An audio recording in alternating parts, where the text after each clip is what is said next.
Boa noite para vocês que estão entrando aí.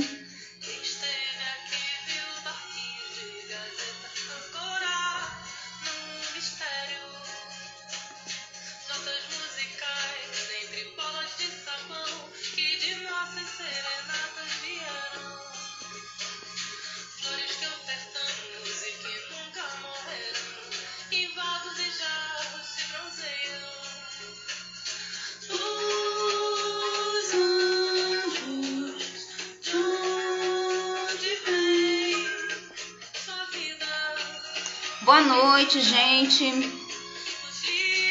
Boa noite, Gaspar, Isabelle.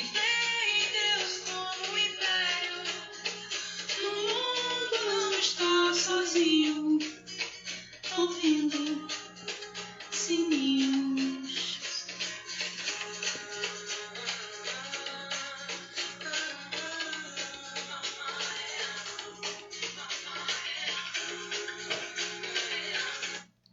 Boa noite para todo mundo que está entrando aí. É um prazer ter vocês aqui com a gente.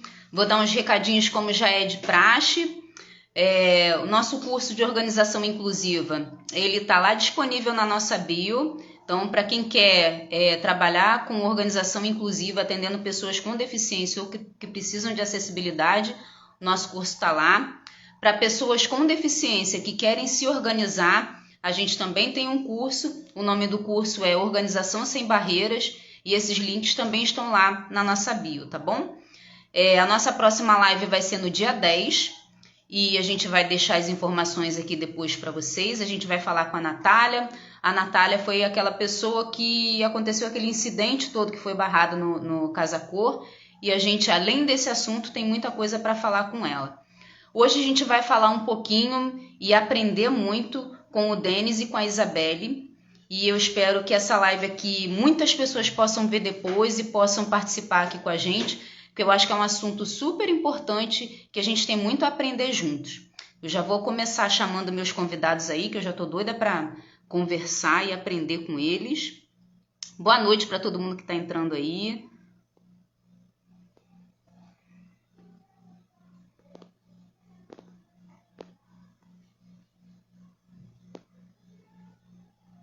Deixa eu chamar o Denis.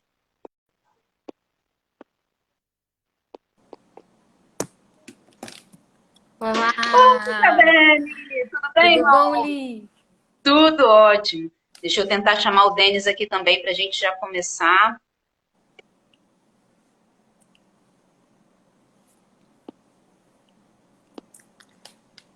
Sempre ajeitando o cabelo, né? Dando assim. Fiquei aqui também, ó. Botei até um batom vermelho, que a conversa é especial. E acho que o Denis não recebeu o meu convite. Deixa eu mandar de novo aqui.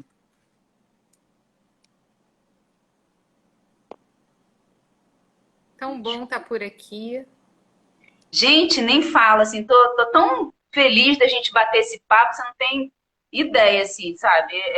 Eu acho que a acessibilidade, o nosso trabalho, ele traz tanta gente especial pra gente, e a gente aprende tanto, e foi isso que a gente procurou fazer com essas lives, né? Que as pessoas participassem, aprendessem um pouquinho o universo de cada pessoa que vem aqui, porque cada pessoa que vem é um universo pra gente conhecer, né? Então a gente tem um prazer danado em conhecer histórias e bater esse papo aí. E Lívia, é impressionante, né? Porque eu acho que as pessoas quase não têm conhecimento do que realmente acontece, do que as pessoas passam, né? A gente ainda tem também muito tabu de falar de doença, né? Eu acho que, Muito. assim, fica aquela coisa de, não, é melhor não tocar nesse assunto, é melhor não perguntar, é melhor não saber, né? E a gente pode tanto Exatamente. trocar uma ideia e um ajudar o outro, né? A ideia é exatamente essa, é a gente desmistificar um pouquinho essas coisas, porque mesmo eu conversando com vocês e quando eu fui escrever o post para falar, eu fiquei com tanto receio de como eu faria essa abordagem e como isso chegaria em vocês e nas pessoas, que eu acho que tudo isso a gente precisa falar um pouquinho, até para a gente, quando a gente for conviver com pessoas, a gente precisa saber como abordar os assuntos, né? Que a gente não costuma pensar em como falar, ou se deve ou não falar, né? Eu acho super importante a gente ter esse bate-papo aqui. Sem dúvida. Denis não está conseguindo entrar, ele falou que ainda não recebeu o convite. Deixa eu convidar de novo aqui. Ó, Denis, mandei de novo. Vamos ver se você entra aí.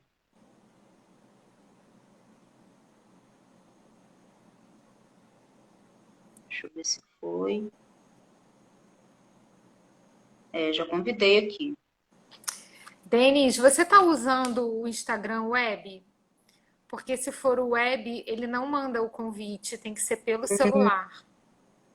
Eu fiquei só na dúvida se eu chamava ele pelo Prisma ou por Denis mesmo, né? Então, Denis, me dá um alô aí, como eu devo te chamar, porque de repente eu tento o Prisma também, pode ser que funcione, né? Deixa eu tentar de novo aqui. Deixa eu cancelar o convite. Ou então, Denis, faz o seguinte, me manda uma solicitação que eu aceito aqui. Pode ser que funcione também. Sai e entra, né? De repente, quando ele entrar, vai aparecer a solicitação Sim. dele. Pode ser também, né? Ele pode solicitar para participar, né? Acho que de repente fica mais fácil. Mas, Isabela, enquanto ele não entra, me conta aí um pouquinho de você. Queria que as pessoas soubessem um pouquinho quem você é. Eu já sei um pouquinho, já tenho o prazer de conhecer um pouquinho da história. Eu queria que você falasse um pouquinho. Eu queria primeiro cumprimentar todas as pessoas que estão entrando, sabe por quê, Lívia? Olha, entrou uma aluna minha, a Marcele, entrou o Vinícius, que trabalha comigo, entrou o professor Antônio Renato, que é o nosso coordenador da Mackenzie, que faz sempre projetos sociais. A gente tem um projeto super incrível chamado Circulando. Então, assim, tem pessoas super queridas. Eu vi também entrando a Verônica, que é uma aluna minha, assim, das antigas. Então, o carinho das pessoas de estarem aqui, de estarem ouvindo a gente, né? E propagando isso, né? Porque um vai convidando o outro, vai convidando o outro, e assim a gente vai levando. Olha o Denis aí. Boa noite, querido. Boa noite, finalmente, né? Eu aqui morrendo já de inveja desse clube da Luluzinha aí, né? A gente doida, cara, a gente já marcou tantas vezes de ter esse bate-papo que eu estou muito feliz dele estar acontecendo. E tá, assim, não foi por acaso, né? A Isabelle está aqui com a gente, isso aí já é um ganho imenso. Nossa, nem fala. E o convite para a Isabelle foi assim, a queima-roupa, e a resposta foi assim, como se eu não conhecesse Isabela. Que a Isabela, claro! Então vamos lá, vamos conversar. Imperdível, não poderia deixar de estar aqui. Show. Então, eu pedi para ela se apresentar um pouquinho para as pessoas que não conhecem ainda. A Gaspar tá te mandando um beijo, dizendo que tá com saudade. Tô morrendo de saudades, né? Eu mandei beijo para todo mundo aqui, sabe? Eu não consegui me apresentar, eu só fui mandando beijo, beijo, beijo. A Gaspar trabalha com você, não é isso, Li? Isso. Na verdade, o nome dela é Luciane. Eu sempre chamo ela de Gaspar, então as pessoas ficam assim sem saber, mas a Gaspar é a Luciane, que trabalha comigo. É um prazer estar aqui com vocês. Eu sou professora, Lívia, eu sou advogada, minha formação é da área do direito e eu trabalho hoje no Estado também. Eu sou chefe de gabinete da Secretaria de Planejamento, que foi assim um super desafio para minha carreira, até para ocupar um pouco o meu tempo. E estou aqui, né, com vocês. Eu tenho leucemia, eu curei um câncer da tireoide, acho que isso é uma coisa também super importante da gente falar, porque foi um baque, assim, foi a primeira vez que eu recebi uma notícia dessa, assim, bombástica, mas quando cruzei o meu caminho com o Denis, a gente encontrou as nossas almas, né, Denis? Porque a gente falou assim, gente, quem tem uma notícia dessa só tem dois caminhos, ou vai dizer eu vou viver, ou vai se entregar, e não é a nossa praia, né, Denis? A gente não entrega os pontos, todos os dias a gente faz questão de que a gente dê um abraço caloroso, a gente faz questão de dar um bom dia, de dar um sorriso, de falar assim, ai, que bom que você está aqui. A gente tem, assim, uma alegria pela vida. E aí tem todo um trabalho do Denis comigo também, da minha organização digital, tudo, mas aí daqui a pouquinho a gente fala sobre isso. Denis, agora é a sua vez. Queria muito que você se apresentasse para as pessoas, falasse um pouquinho aí de você, para a gente começar esse papo. Tá ótimo. Bom, obviamente que é uma grande honra estar aqui. Eu admiro a Conceito Organizer, eu admiro muito a Lívia. Ela não pode contar a história de como ela começou isso, porque eu começo a chorar e ela chora junto, não dá muito certo. É realmente muito emocionante. Mas é pura admiração, né? E então eu estou aqui ao lado de duas mulheres que eu admiro, são mulheres muito importantes na minha vida, né? Isabelle foi um anjo que apareceu na minha vida. A gente troca muita informação sobre isso também. Eu tenho 55 anos, sou carioca, criado em Brasília dos 4 aos 17 anos, quando eu finalmente vim para o Rio fazer escola de formação de oficiais da Marinha Mercante. Ou seja, eu sou piloto de navio, coisa que nem todo mundo sabe. Só que, sendo sincero, não exerço a profissão, né? Me formei, peguei o diploma, que já era de graduação, botei debaixo do braço e fui tocar minha vida. E aí, aquela história de as coisas vão acontecendo na nossa vida, fui fazer depois vestibular para a PUC, eu saí de casa para fazer inscrição no vestibular para comunicação social e cheguei na hora e falei assim, tem informática. Marquei informática e fui conhecer o mundo maravilhoso da tecnologia da informação. E trabalhei em algumas consultorias. Meu maior tempo numa empresa foi na TV Globo, foram 14 anos na Globo, sendo 14 de carteira assinada, né? Teve mais 2 ainda que eu trabalhei como consultor, e onde eu tive uma equipe maravilhosa. Alguns dessa grande equipe estão presentes aqui na live, a saudade está aqui enorme, né? Mas teve uma historinha aí no meio do caminho. No meio do caminho tinha uma pedra chamada HIV, né? Então ele apareceu em 1996 numa doação de sangue. Eu era um doador de sangue. A cada 6 meses, mais ou menos, eu fazia doação de sangue. E um belo dia deu positivo, eu achei estranho, mas eu sei exatamente como foi. Foi numa relação sexual sem proteção. E os tempos eram outros. Eu recebi esse diagnóstico no dia 16 de outubro de 96 e Renato Russo tinha morrido no dia 11 de outubro de 96. Eu, imagina, vindo de Brasília, totalmente fã de Legião Urbana, tomei essa pancada e falei assim, bom, vou morrer rápido. A única certeza que eu tinha é isso, vou morrer rápido, vou procurar médico. E não entrei no processo de negação, mas sabia que eu ia morrer. Fiquei triste. E hoje eu ainda tenho certeza que eu vou morrer. Só que eu acho que eu não vou morrer mais por causa da HIV, não. Já são 25 anos aí convivendo com ele, já tive minhas brigas com ele, mas graças a Deus a coisa hoje está muito melhor, muito tempo se passou. E eu resolvi me colocar como uma possibilidade, por isso que eu assumo publicamente, que as pessoas tenham. Eu falo assim, olha, é possível viver com o HIV, tá? E acho que aqui a gente vai poder render um pouquinho mais sobre esse assunto, tá bom? Muito. E assim, no começo eu estava falando com a Isabelle do meu receio de abordar esse tema, até com vocês mesmos, de como eu deveria falar, como eu deveria colocar isso no post, de tamanha é a nossa desinformação, né? Porque você simplesmente você precisa conviver e conversar com pessoas para entender sobre o tema, porque senão ele vira um tabu.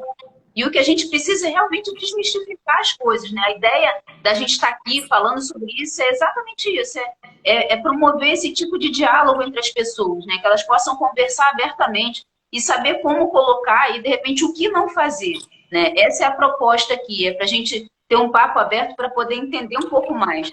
Eu falei com ela que no começo também, quando a gente começou a fazer esse movimento de lives, chamando pessoas com deficiência ou pessoas de áreas diversas, era para que a gente pudesse fazer esse encontro de pessoas de universos diferentes, mas que acabam se interligando. A gente vai conviver com pessoas diversas, se enriquece cada vez que a gente faz isso, né? E Lívia, é impressionante como a gente aprende um com o outro, sabe? Eu tenho uma história de que uma vez eu fui tirar sangue e eu faço isso periodicamente, assim, de 20 em 20 dias eu tenho que fazer exame de sangue, ou pelo menos uma vez por mês, e agora já no espaço de 6 em 6 meses eu faço uma sangria. E aí eu fui fazer um exame de sangue e eu tava assim, eu sinto muitas dores, eu sinto dores na perna e nas minhas pernas, e o meu braço também, fico toda roxa. E aí naquele dia assim me deu aquele baixo astral total ali de puxa vida, já não aguento mais essa furada e tal. E o Denis tinha começado a trabalhar comigo, né? E eu fui para a rede social e, de repente, eu acho a rede social do Denis. E o Denis conta a história dele ali. aquilo ali me deu uma injeção de ânimo para a vida, porque eu parei e eu falei assim, caramba, ele está ali do meu lado todos os dias. É impressionante. O Denis, ele tem um sorriso, uma energia de vida, uma coisa contagiante, assim. Eu falei, caramba, eu tô reclamando? Não. Aí a gente tem uns lemas assim, remédio entra, doença sai, a corrente do bem, o bem atrai o bem. E eu pude também, naquele momento, sabe? Eu me questionava muito até que ponto a gente deveria se expor numa rede social. E eu tive um olhar tão educativo para aquela postagem do Denis que me surpreendeu muito. Eu falei assim, gente, isso aqui não é uma exposição, isso não é um exibicionismo, isso aqui é educativo. As pessoas não têm noção do que é o vírus HIV, não sabe como ele se manifesta, não sabe como transmite, não sabe. E aquilo tudo que eu li ali, eu ficava assim, que aprendizado numa postagem que ele fez. Então eu acho que assim, quando vocês falaram comigo da live, eu disse para ele assim, claro, é porque eu passei a ter uma visão do quanto isso é importante, porque a gente vive num terreno da desinformação. E Sim. as pessoas olham pra gente, Denis revelou, né? Ele tem 55 anos, eu tenho 50. Elas olham pra gente, a gente tá sorrindo, a gente tá trabalhando no maior astral e olham assim, tipo, ah, não é possível que vocês tenham uma doença tão grave assim. Como assim? Como? Porque não sabem quais são as nossas limitações e quais são também as nossas vantagens nisso, da gente ter um outro olhar para a vida e a gente vive todo dia como se fosse o melhor dia e nunca como se fosse o último dia. A gente só vive melhor, cada vez melhor. Então, tudo isso é importante da gente estar aqui transmitindo para as pessoas. Uma das pessoas que acabou de entrar aqui foi a Luana, que trabalhou com a gente, né, Denis? O Denis também conhece. E a Luana também é outra guerreira que enfrentou um câncer de mama com um sorriso no rosto. Uma coisa assim que, nossa, a vida ganha outro ritmo quando você descobre, eu quero, eu vou continuar, eu vou batalhar. Então, essa possibilidade de a gente falar na live, de ler o que o Denis escreveu, isso retrata a minha função de educação. Eu falei, gente, eu que sou tão professora, eu enxerguei nisso uma possibilidade de a gente educar. As pessoas precisam conhecer o que a gente passa. Exatamente. Você só tem a noção quando você ouve as pessoas falando, porque assim, a gente faz uma vaga ideia, mas é uma vaga ideia, né? Você simplesmente não tem o menor conhecimento. Por mais que a gente ouça falar ou veja em jornal, a gente não tem essa perspectiva de quando é uma pessoa realmente contando o que ela passa no dia a dia. Ou de ver num post dela o que é o dia a dia dela, né? Eu acho super importante isso, né? Todas as vezes que eu posto alguma coisa, assim, que eu fiz uma sangria ou faço algum relato, são os meus posts que têm o maior número de curtidas e o maior número de comentários. Mas o mais interessante são os comentários, porque 90% das vezes é assim, é inacreditável que você tenha uma doença dessa. Eu não imaginava. Caramba, Isabelle, as pessoas passam a me ligar, e como é que você tá? E como é que é isso? Porque essa sensação que o Denis teve, né, quando ele recebeu o resultado do exame, né, a notícia, eu tenho HIV, assim, imagina eu com uma leucemia. E comigo foi exatamente como o Denis, que tinha há pouco tempo, né, a morte do Renato Russo, eu tive a morte de um primo, criança, com leucemia, que fez um transplante de medula e teve uma recidiva da doença, que é uma coisa absurdamente rara de acontecer. Muito, muito, muito, muito rara. Tipo, 1 em 1 milhão, né? E ele teve essa recidiva da doença. Então eu pensei em tudo. Eu falei, caramba, isso deve ser genético. E quantos dias eu tenho de vida? E aí a gente vai para o Dr. Google e descobre que a gente pode ter de 8 a 80. Aí a gente fica, não, mas espera aí, como é que vai ser? Então, esse baque, esse susto que a gente leva, e aí vem aquela coisa do... E como a gente agora vai viver com essa condição? Isso é uma super interrogação. Como vai ser a nossa vida daqui para frente? Agora, olha, eu queria saber de vocês duas. Primeiro, para você, Isabelle, você falou sobre sangria, eu não faço ideia do que seja sangria, eu queria que você falasse para a gente o que é. Eu também não sabia, foi ela que me contou. Assim, são termos que vão aparecer que a gente com certeza vai perguntar para vocês aí durante a live, para que as pessoas entendam também, né? E aí você vai entender uma brincadeira que a gente fala sobre plaquetas. Ela conta. É porque é o seguinte, a leucemia que eu tenho é a policitemia vera. Eu tenho uma alta de plaquetas e uma alta de hematócritos. Então, o que eu tenho de elevado, o Denis tem de muito baixo. Eu tenho nada mais, nada menos do que 1.800.000 plaquetas e o Denis tem 80 mil, sendo que o mínimo são 150 mil. e Eu o sou máximo muito 400.000. E eu tenho 1.800.000. Então, imagina a minha hiperplaquetemia e ele já é o contrário. Ele tem baixas plaquetas. Por isso que a gente se plaqueto, completa, né? plaquetopenia. A gente fica brincando, tipo assim, não dá para somar e dividir por dor, não, que mesmo assim vai ficar alto a beça.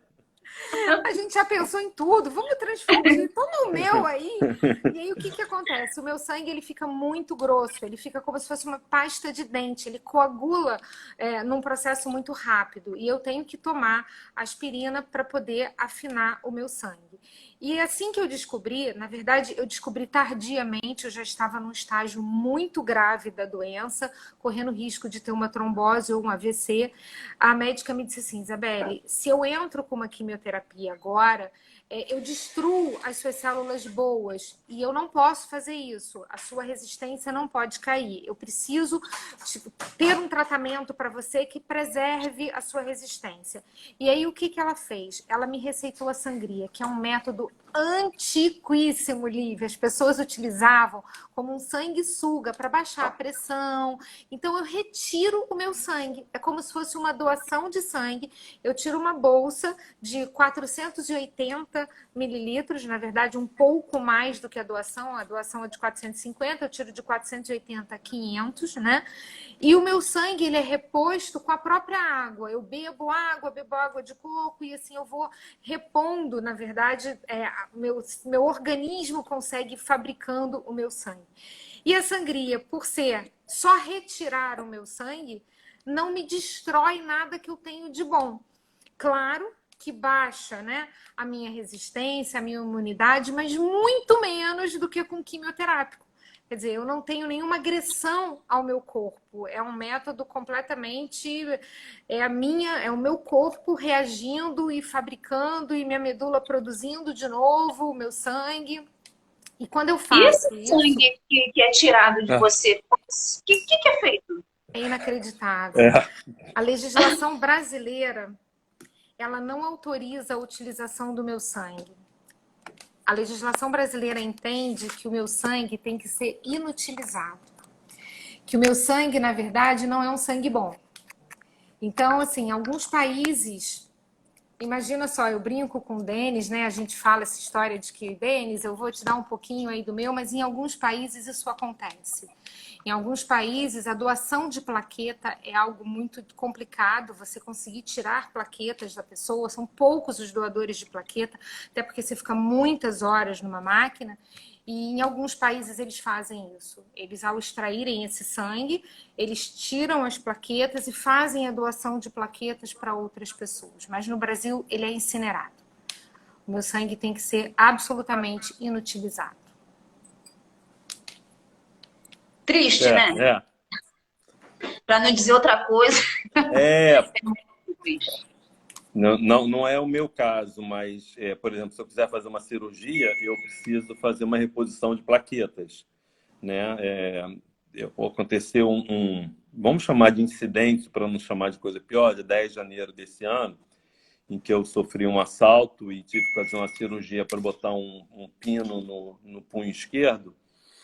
E o médico não queria fazer cirurgia. Não, você não pode fazer cirurgia com essas plaquetas baixas. Eu falei, elas são baixas há pelo menos uns 15 anos. E aí eu tive que convencer o médico a fazer a cirurgia. Ele depois me contou que realmente usa mais sangue que o normal. Imagina se a Beli pudesse fazer essa doação de plaquetas, obviamente não diretamente para mim, mas ter... Imagina, pessoas como ela que tem um excesso de plaquetas podendo salvar vidas. Pessoas precisam Sim. disso. Mas, nesse ponto, a gente está defasado. Eu fico muito triste quando ouço a história dela, porque é uma pessoa total do bem querendo ajudar, mas não tem como. E eu É, participo, sabe, Lívia, de grupos assim de pesquisa. Eu faço um tratamento homeopático e onde assim vários médicos eles estão tentando mudar esses conceitos e mudar até a nossa legislação. Mas é isso, é um desconhecimento, né? Para você tem uma burocracia também muito grande, você vai ter que testar esse sangue. Então, assim, é tipo, é mais prático você inutilizar. E, no sim, entanto, eu achava que era muito mais prático você doar para alguém, né? Eu tô ali sim. Seria o lógico, utilizando. né? Pois é, É. faz todo sentido, né? Ah, mas eu posso ter outras doenças. Todas as pessoas que doam sangue, o sangue passa por um exame para saber exatamente se ele pode ser aproveitado ou não. Isso seria feito. Ah, não, então a Isabela acumula. Ela, além de ter isso, ela tem uma outra doença que não pode esse sangue ser doado. Tudo bem, mas só por eu ter a hiperplaquetemia, não seria motivo. Tanto é que eu pesquisei muito. E quando eu encontrei em outros países essa possibilidade do sangue ser reutilizado, eu falei, caramba, como é que vão jogar o meu fora? Né? Não tem como não ficar revoltado com isso, né? Eu imagino que deve gerar inúmeros sentimentos conflitantes aí em você quando isso acontece, né? Sim, sim, sim, sim. Agora eu queria fazer outra pergunta aí para vocês dois, né? Você falou que você sente muitas dores, eu queria saber para vocês, em que momento vocês, depois que adquiriram a doença, em que momento vocês começaram a pensar em acessibilidade? Eu vou ser muito sincero. No primeiro momento, não me passou nada de acessibilidade na cabeça, né? Eu não tinha essa preocupação, porque, como eu falei, eu vou morrer, pronto, vida que segue, né? O show deve continuar. Mas aí eu comecei a conviver com outras pessoas HIV positivas e algumas que desenvolveram AIDS. Parênteses, acho que vale a informação. Ter o vírus HIV não significa, principalmente nos dias de hoje, que você vai desenvolver a AIDS. A AIDS, a síndrome da imunodeficiência adquirida, AIDS é a sigla em inglês, em português seria SIDA, é quando você tem um vírus que já está sem controle e aí ele começa a destruir o teu sistema imunológico e você tem uma série de doenças oportunistas, tá? Hoje em dia, com o tratamento, por isso que é importante a pessoa, eu não quero testar porque eu tenho medo de saber. Se você souber e você começar o tratamento, você consegue se tornar indetectável. Já volto a esse item do indetectável. Uhum. O que é importante? No meu caso, isso foi em outubro de 96. Dia 1º de janeiro de 97, eu comecei com o coquetel. A decisão foi minha, porque o meu médico na época falou, olha, as tuas taxas de defesa e de quantidade de vírus estão ali, não são alarmantes para você começar com coquetel, tá? Mas a decisão é sua. Eu falei, eu quero começar. Eu marquei com o 1º de janeiro de 97. Em menos de 4 meses, eu estava indetectável. O que significa estar indetectável? O exame não é capaz mais de detectar o vírus na sua corrente sanguínea. Você não está curado, mas não tem mais vírus circulando na sua corrente sanguínea. E o que isso significa? Você não é capaz de transmitir o vírus, tá? Então a gente tem uma expressão que usa I igual a I. Indetectável é igual a intransmissível. Então, mesmo que Deus me livre e guarde, aconteça um acidente no trabalho, eu tô lá mexendo no estilete, cortei a mão, espirrou sangue, caiu em cima de alguém. Não tem risco desta pessoa se contaminar, porque no meu sangue não acontece mais isso.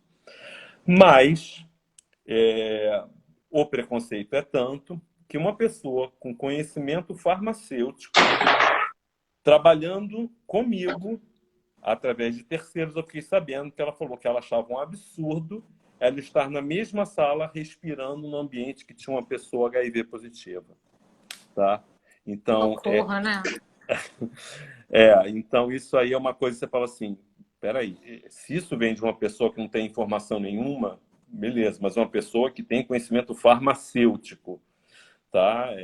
Não vou entrar em mais detalhes, mas aí você fala, então realmente as pessoas precisam de informação. saber que isso não há essa possibilidade, tá? E aí eu resolvi, já que eu vou conviver com o vírus, como é que eu convivo bem com ele? Comecei a fazer caminhadas, corridas, você começa a correr 5 quilômetros, 10 quilômetros, daqui a pouco você está correndo uma meia maratona. E depois de correr 3 meias maratonas, eu recebi um desafio, entre aspas, de um amigo, que era da minha equipe lá da TV Globo, que falou assim, pô, por que você não corre uma maratona? Eu falei, 42 quilômetros, para quem corria 21, eu falei, é puxado. Aí eu falei, mas tá aí, eu vou fazer isso para poder ter no meu currículo, né, uma maratona. Em 2018, comecei treino com um nutricionista, com uma personal e tudo mais. E por causa da data da maratona, em maio, eu seria meu treino mais longo. Eu fiz 32 quilômetros, que é mais ou menos saindo do Flamengo, indo até o final do Leblon e voltando. 16 para ir, 16 para voltar. Comecei a sentir dores no joelho no dia seguinte. A minha personal falou assim, olha só, dá um descanso.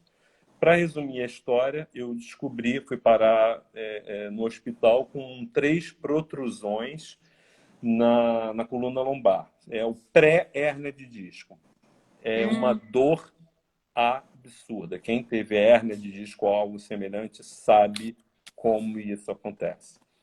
E aí, uma série de tratamentos, 5 dias internado na clínica de dor, saí de lá ainda mancando, bastante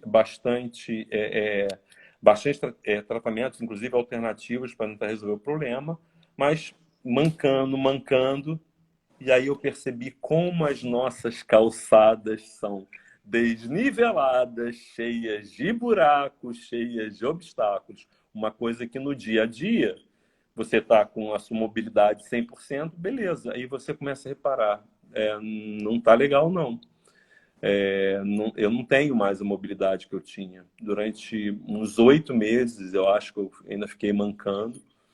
E ainda tenho sequela, meu pé esquerdo ele tem uma dormência, mas graças a Deus eu já não tenho mais esse problema de mancar.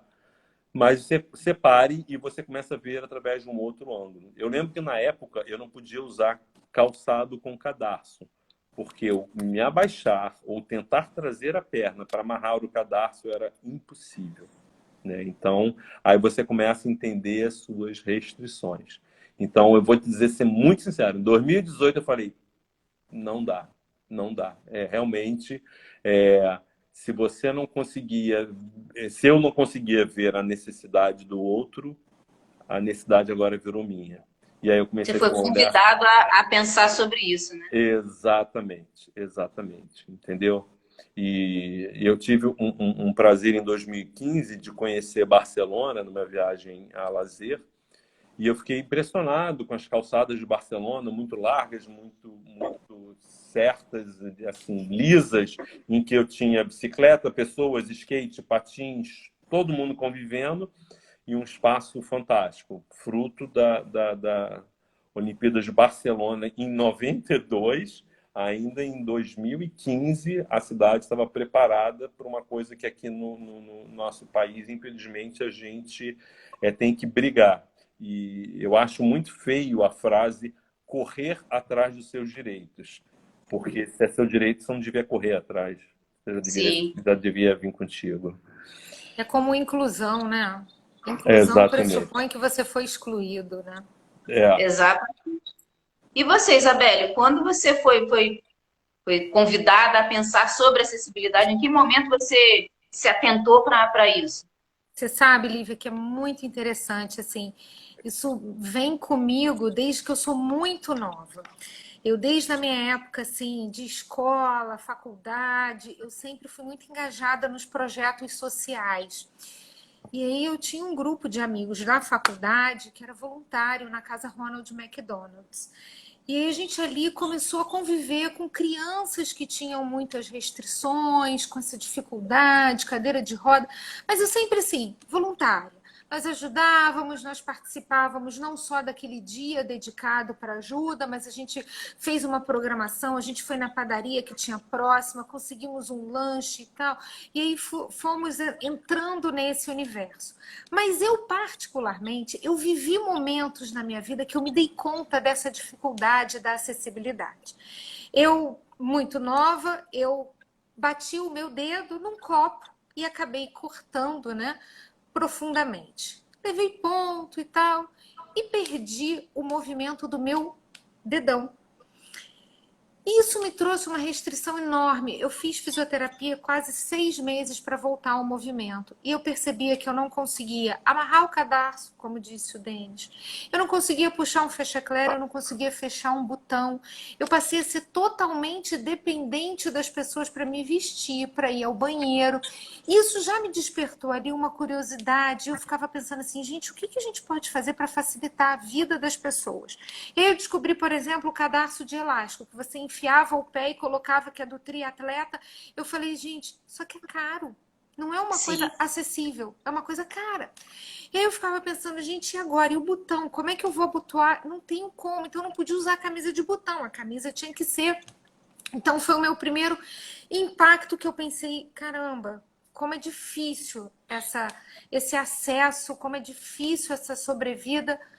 E aí o tempo passou e eu tive 2 filhos, que tem uma diferença de 2 anos de idade entre eles. E aí a gente, todas as vezes que viajava, nós compramos um carrinho de gêmeos, porque eu ficava muito sozinha com eles e era mais fácil para poder transportar, né? Tipo assim, você não tem como carregar 2 carrinhos, né? Então você carrega um só, os 2 estão ali juntos e os 2 também vão se divertindo. Era a coisa mais prática do mundo. Carrinho de gêmeos não é feito só para gêmeos. Quem tem irmãos, utilize. Só que aí você vem para o Brasil. Lívia, eu não tenho uma calçada que dê a dimensão do carrinho de gêmeos, que é a mesma de uma cadeira de rodas. Sim. Eu me deparei com shopping que você não tinha elevador. Você só tinha escada rolante ou escada comum. Eu me deparei com as calçadas, a falta de rampa, a falta do elevador. E eu olhava aquilo e falava assim, meu Deus do céu, no meu caso, são apenas 2 crianças. Eu tirava do carrinho, eu subia o carrinho, eu subia os 2. Mas e para as demais pessoas? E aí veio, na faculdade que eu trabalho, meu coordenador que está aqui, um projeto que, assim, ele um belo dia entrou na minha sala e falou assim, Isabelle, topa fazer um projeto para a gente angariar verbas para comprar cadeiras de rodas? O que você acha da gente dar a cadeira de roda para as pessoas ou a gente emprestar? Aí eu falei, super top. Então vamos pensar num nome e vamos desenhar. E naquela tarde a gente desenhou, até hoje eu tenho guardado esse desenho, eu sempre falo com ele que é assim, meu desenho de estimação. A gente desenhou ali e a gente resolveu que o projeto tinha que se chamar Circulando, porque a cadeira de roda ela possibilita a pessoa a circular. Então aquela mobilidade que lhe foi tirada, né, ela é concedida novamente com a utilização de uma cadeira de rodas. E assim, muita gente não tem essa cadeira de roda, muita gente precisa da cadeira de roda. Então assim, eu fui vivendo esses momentos na minha vida, onde eu fui percebendo essa necessidade da acessibilidade.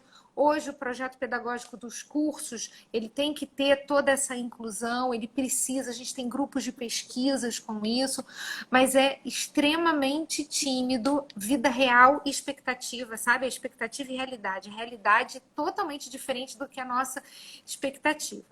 E com a minha doença, eu agora na pandemia, eu falei, caramba, eu preciso circular, porque se o meu sangue engrossa, eu preciso realmente andar, eu preciso circular. A minha circulação, eu não posso ficar parada muito tempo. Hoje eu converso muito com os meus coordenadores, nos lugares que eu trabalho, eu falo assim, eu não posso ficar muito tempo sentada, eu preciso levantar, porque eu começo a sentir dores.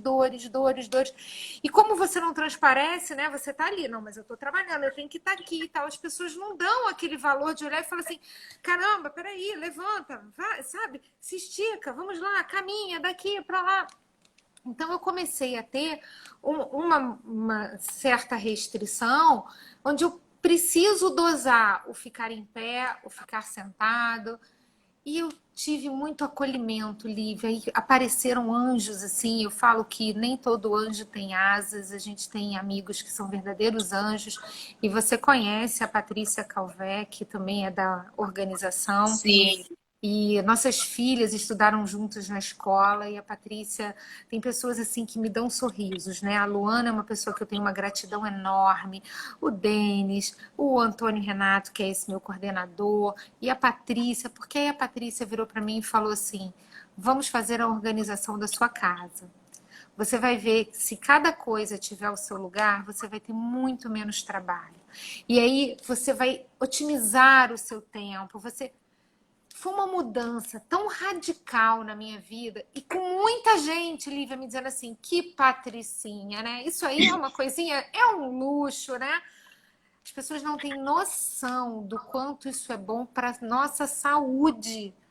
Então, assim, no meu Exatamente. caso, em que eu precisava, assim, era aquela loucura, arrumar o quarto de criança, tudo bagunçado, para onde vai isso e tal. E aí, de repente, você ter cada caixinha e você mostrar para o seu filho, olha, tirou dessa caixinha, volta para essa caixinha. É claro que não é 100%, você tem um que é bagunceiro. O meu filho, quando eu olho, ele fala assim para a irmã, me ajuda a arrumar, porque ela é toda organizada, ele não. Mas ganhou uma outra dinâmica. E aí, como se não bastasse isso, sem me alongar demais e falar pelos cotovelos aqui, né? Mas aí Imagina, o espaço é de vocês, a gente quer muito saber. vem o outro anjo chamado Denis, que um belo dia vira para mim e fala assim: não, a organização digital também é importante. Organiza suas fotos, porque eu tenho assim umas 15 mil fotos no meu telefone. E Opa, aí eu comecei a isso pensar não é assim, verdade. peraí, Multiplica por 10, é sério. São 150 mil fotos no celular. eu Eu não ia nunca vi. exagerar tanto, sabe? E aí Ah, eu porque falei, você não conhece a Gaspar. A Gaspar, Gaspar, se pronuncia aí, minha filha. Diga a sua história difícil aí, de coisas no seu computador e no seu celular. Conta pra gente. e aí o Denis falou assim, Isabelle, começa a organizar isso. E um belo dia ele me disse assim, e também os seus exames. E faz uma planilha. Lívia, você não tem ideia do que... Hoje qualquer um pode me dizer assim, mas isso é uma frescura que eu falo assim, não, isso é uma coisa incrível. Porque aí eu tenho a pastinha do que vem de imagem que eu tenho que guardar, e o que está digitalizado, eu tenho aquela pastinha que eu tenho que guardar aquilo ali. Quando eu olho, a gente tem uma coisa na nossa saúde em comum, né, Denis? Você tem a plaqueta baixa, eu tenho a plaqueta alta, e nós dois temos o baço aumentado, né? A gente partilha também disso, né? Que aí você fala o nome difícil, que eu não sei. Eu só sei que a gente tem o baço aumentado. Como é que é o nome disso? Esplenomegalia. Ó, esplenomegalia. Eu tenho que falar isso, gente. Eu tenho... Esplenomegalia, outra palavra que eu aprendi hoje. E aí o baço vai aumentando e você tem que fazer um controle. Pode chegar a um ponto de você ter que fazer uma retirada do baço. E aí, quando você olha o seu histórico de exames organizado, você sabe, você tem um médico que tem hoje a fichinha dele, ou então ele tem ali tudo já informatizado, mas você tem esse feedback para você passar para um outro médico, é muito importante. Isso passou a fazer uma diferença enorme na minha vida. Então, assim, Tem dois pontos aí que eu queria muito assim chamar a atenção para o que você já falou. Primeiro, quando a gente fala dessa coisa da gente ser convidado a entender a acessibilidade, e a gente prega muito isso, as pessoas só vão entender a quando importância passarem da por isso, acessibilidade quando não é só passar por isso, é quando entender que a acessibilidade não é só para pessoa com deficiência. não, E vocês estão aqui de prova, assim, sabe? É para quem fica com a mobilidade reduzida, é para quem engravida, é para quem envelhece, ou seja, em qualquer período da sua vida, você vai precisar de acessibilidade. A gente só precisa se dar conta disso. E outra coisa, essa questão realmente, o meu trabalho da Gaspar, só foi possível porque alguém disse pra gente que o nosso trabalho era supérfluo. E a gente queria muito provar a necessidade desse trabalho. Sabe, assim, como você ganha em qualidade de vida, em espaço acessível, em mente organizada, e a própria organização digital, como pode te facilitar em tantas coisas, sabe? Que assim, é um universo tão amplo e que faz tão bem a gente, que a gente não tinha como não propagar isso para pessoas diversas. Assim, a gente parte do princípio de que a acessibilidade começa em casa. Se você tem um ambiente acessível, você parte para um mundo muito mais confiante. Então, é um exercício de autoconhecimento, de autoestima, que a organização inclusiva traz para a pessoa. Isso é importante. Trabalhos como o que você executou, por exemplo, né, falando sobre acessibilidade, aí tem impacto direto do cadeirante. né? E a gente sempre fala isso também. As pessoas precisam entender a acessibilidade além da cadeira de rodas, né? Porque não é só o cadeirante que precisa de acessibilidade. A pessoa com deficiência visual tem a pessoa com nanismo, tem as pessoas com deficiência auditiva, que nem sempre é visível e as pessoas não entendem. Tem autismo, tem tanta coisa que a gente precisa entender, que a organização ajude, que bate-papos como esse trazem um norte para que as pessoas entendam que você precisa de acessibilidade em qualquer momento da sua vida. Você pode ter um filho hoje e você não sabe se aquele seu filho vai ter uma deficiência ou não. Então, você já precisa se preparar e pensar em acessibilidade para que, se não aconteça com você, vai acontecer com outra pessoa. E a gente precisa lidar com isso e falar sobre isso para que desmistifique um pouco toda essa dificuldade que tem das pessoas entenderem a importância do conceito de acessibilidade, sabe? E deixa eu te contar uma coisa, Lívia, assim, que é impressionante. Meus filhos, desde muito pequenininhos, a gente sempre viajou muito com eles para fora, em virtude até do trabalho do meu marido. E aí, um belo dia, vira-se o meu filho, muito pequenininho, ele devia ter assim uns 4, 5 anos. Ele vira para mim e diz assim: Mãe, só nos Estados Unidos que tem pessoas com deficiência? Aqui no Brasil não tem, não? Lívia, eu quase caí dura. Eu parei e escuto o que ele falou. E aí ele conversando comigo, ele dizendo assim: Mãe, quando a gente chega na Disney, tem aquela fila das pessoas com deficiência. Tem um monte de gente com cadeira de roda. Tem um monte de gente... Porque ele desde pequenininho convivendo com aquilo. E a gente explicava. Porque um belo dia ele assim: Mãe, por que a gente não vai naquela fila? Não, filho, aquela ali é uma fila assim, assim, assim. Mãe, por que esse bebedouro aqui é baixinho? Mãe, por que aqui tem essa rampa? Mãe, por que tem... E eu sempre explicando. Ele chegou aqui e ele virou para mim e falou assim: aqui não tem pessoas com deficiência, porque a gente não tem nada acessível, visível.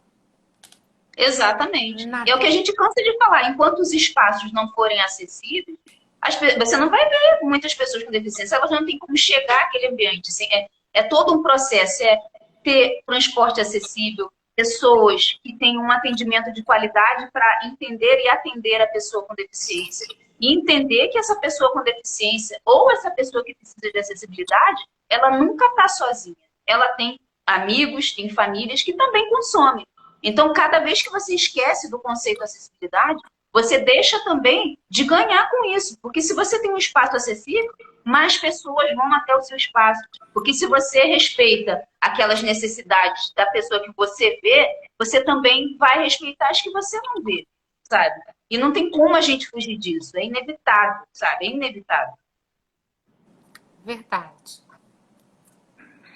E aí, Denis, diga um pouco para mim agora, por favor.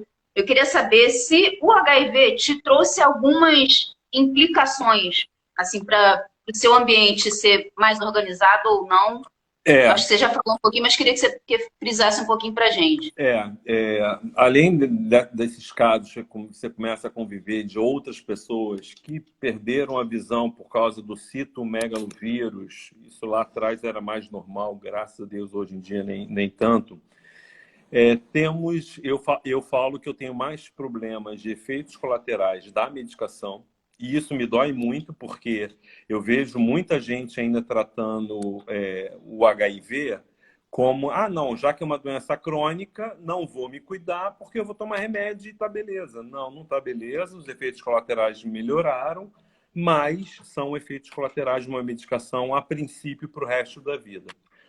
Uma dessas medicações que eu tomei, o tenofovir, provavelmente é o culpado de eu ter osteoporose. Isso significa que eu tenho que tomar muito cuidado com quedas. Então, por exemplo, nesse meu assalto em janeiro, quando eu caí e quebrei o pulso, né, a articulação do pulso, eu até hoje não sei se eu não tivesse osteoporose, se teria quebrado ou não. Não tem como saber, mas pode ter sido agravado por isso. Então, eu em casa, aquela história. Tenho que subir numa escada pegar uma coisa que está muito acima. Eu tenho 1,76 m. Eu sou considerado, para mim, eu sou mediano. Tem gente que me acha alto, tem gente que me acha baixo também. Mas... Então, as coisas têm que estar para eu evitar ter que subir numa escada e aumentar o risco de um tombo. Né? Porque aquela história pode ter consequências muito graves. Então, esse é um item que eu acho assim, muito importante de a gente ter cuidado. Então, o ambiente tem que estar organizado. E com toda a organização que eu tentei em casa, eu consegui quebrar o pé esse ano num sofá que está no mesmo lugar há 8 anos. Eu até hoje não sei como, dei uma topada, achei só que tivesse, só no máximo fissurou. Um mês depois, quando eu mostrei as fotos para o meu ortopedista, ele falou assim: vamos tirar um raio-x? Ele falou: você conseguiu quebrar o pé em 2 lugares. E a minha sorte é que calcificou direitinho, não teve problema. Mas o que eu falo, dentro de casa, no sofá que está ali. E aí, o que que eu faço? Mudo o sofá de lugar, coloco uma proteção no pé dele. Então, tem que ter esse ambiente mais organizado, tá? Para evitar acidentes. A minha família mora em Brasília. Meu pai com 84 anos, minha mãe vai fazer 80 esse ano. Estou sorrindo, porque se Deus quiser, eu estarei lá em Brasília para essa comemoração. E é um outro lado de acessibilidade. Eles moram numa casa, e aí eu fico imaginando, a minha tia que teve câncer, era paraplégica, teve câncer, morava com eles, faleceu em março do ano passado. Então a gente fica assim, pessoas idosas numa casa, e aí, cadeira de roda, espaço, tem que ter espaço para passar, tem que ter rampa, tem que ter tudo, a casa tem que estar preparada para isso, para você ter. Então, quer dizer, as pessoas que acham que não tem, não tem, eu não preciso disso porque eu não tenho nada, o velho é o jovem que deu certo, né? Deu tão certo que chegou à velhice. Sim, Alguma restrição você vai ter, né? É impossível envelhecer sem restrições. Então é legal você desde cedo pensar nisso, né? É pensar num banheiro que tem uma barra para você se apoiar, que tem um banco para você se sentar, entendeu? Evitar algumas coisas que podem te causar complicações muito maiores, tá? sim. Agora, Isabelle, deixa eu te fazer uma pergunta. Você falou que passou por um processo de organização. E, óbvio, isso foi muito pensado em você. Mas eu queria saber o que você faz para que a sua família também participe desse processo de organização. Porque, assim, a necessidade específica nesse caso é sua, né? Então, as coisas precisam estar dispostas de uma forma que te atenda e atenda as outras pessoas. Como que você faz isso funcionar aí?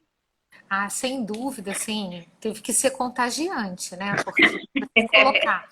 Primeiro você colocar, eu me lembro, eram 3 pessoas dentro da minha casa, né? E aí tem que fazer um descarte, um desapego. E aí você tem que dizer para todo mundo, olha, cada um vai fazer o seu desapego. E depois todo mundo entrar nessa. Mas eu acho assim que o espírito ali da colaboração e da união, do olhar o quanto aquilo estava me fazendo bem, ajudou eles a embarcarem nessa, sabe? E a Patrícia teve muito cuidado em respeitar as limitações dos espaços, em dizer assim, olha, esse aqui é o seu cantinho. Então, a minha filha falava assim, não, mas aqui eu não queria mexer. Não, então esse aqui a gente não mexe hoje, a gente vai mexer outro dia.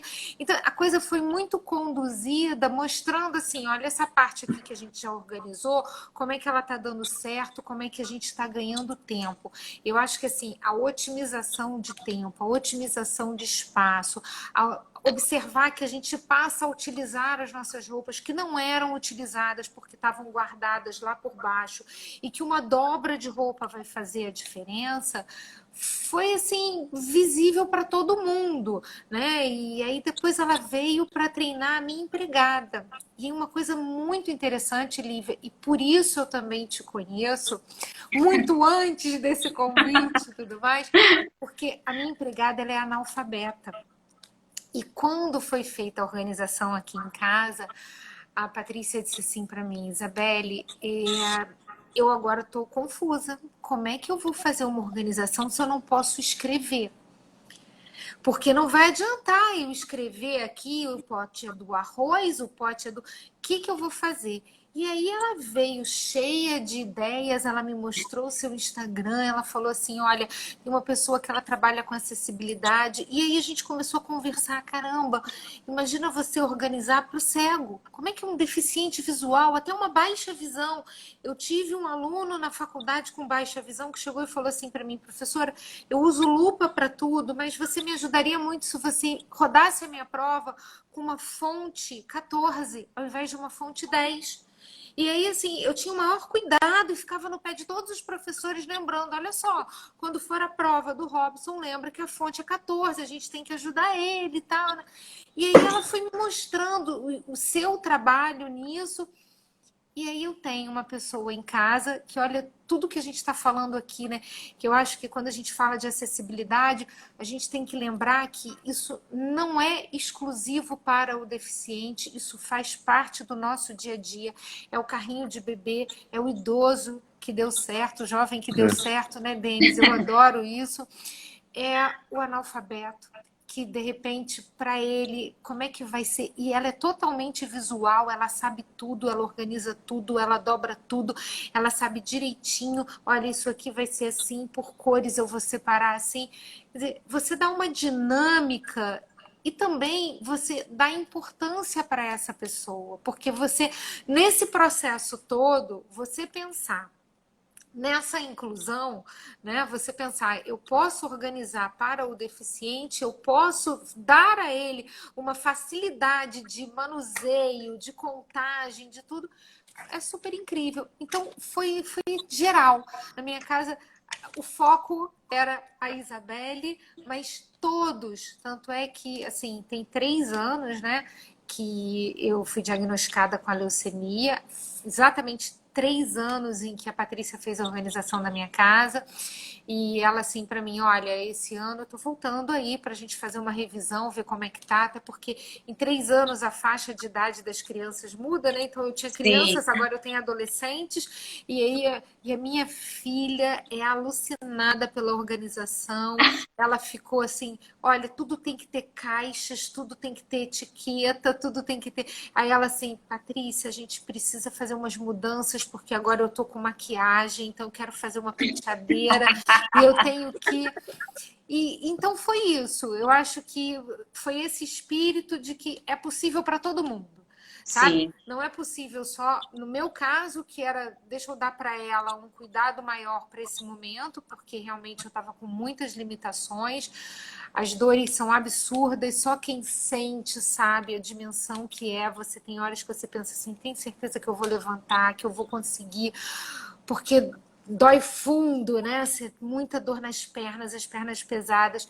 Mas aí foi isso. A minha empregada super empolgou, ela achou aquilo incrível, ela falou assim, caramba, que legal, você está fazendo de uma forma que eu estou entendendo, né? Como é que você está... Então, eu acho que isso é muito importante, você envolver a família inteira nisso, e aí até os bagunceiros, eles entendem que a coisa tem sua Outra casinha. inclusão absoluta, né? Inclusão absoluta. Eu acho lindo isso. A Patrícia foi aluna nossa também do curso de organização inclusiva. Cara, eu fico muito feliz de ver tudo isso acontecer e saber que o propósito está aí e que ele está seguindo adiante. Não tem privilégio maior do que esse, sim, de você saber que realmente pessoas estão sendo incluídas, ninguém está ficando de fora, só por organizar. Com um simples ato faz você mudar toda a tua percepção de tudo ao teu redor, né? Isso é maravilhoso. Eu falo que eu tenho uma vida antes e depois da organização. A organização muda por completo. E assim, Sim. me impactou. Tanto é, né, Denis, que a gente tem no nosso trabalho uma amiga nossa que quando engravidou, ela disse assim, o que que vocês acham de eu fazer organização? A gente olhou um para o outro e falou, você está perguntando para as pessoas erradas, porque nós somos os fãs de carteirinha, nós somos assim, divulgadores, propagandistas, o que você imaginar. Assim, aí, e ela veio aqui na minha casa, ela assim, deixa eu ver como é que tá. Ai, adorei isso aqui, gente, isso aqui é o quê? Colmeia, isso aqui... Ai, que ótimo. Não, então na minha casa, sabe, eu quero isso também, né? E ela também morando com a mãe em casa, né? Ela disse que ela enfrentou toda essa dificuldade do descarte, o desapego, né? Como uma mãe com 80 anos de idade vai fazer descarte? As coisas são dela e são dela, como assim, né? E aí, depois que tudo fica pronto, a pessoa olha e fala assim: nossa, como me facilitou. Eu acordo hoje sem precisar acordar 2 horas antes para passar a roupa. A roupa já está passada, a Sim. roupa já está ali. É um processo gigante de autoconhecimento, assim, é, quem passa por um processo de organização, né? e para dar o crédito, a organização foi feita pela Lorna. A da Janine, né? Foi É, da ela. Janine foi a Lorna que fez. A Lorna também, gente, que ser humano incrível, né? A organização e a acessibilidade só me trouxeram pessoas incríveis, assim. Eu tenho muito a agradecer todo mundo que passou pela minha jornada, assim, que me ensinou, e eu continuo aprendendo cada vez que eu converso com pessoas, né? Eu acho que isso é que é importante. Você vai conhecendo pessoas e vai aprendendo um pouquinho mais a cada dia que você conhece uma pessoa diferente, né? É. Não, e vou te falar, essa combinação da organização do espaço físico com a organização digital, que é algo que a gente não pensa. E assim, o Denis Sim. sofre comigo, tá? Mas ele sofre muito, porque o Ele Denis sofre tem comigo 50 também, mil porque fotos. toda dúvida eu ligo para ele e falo: Denis, eu não sei mexer aqui, Denis, eu não sei fazer.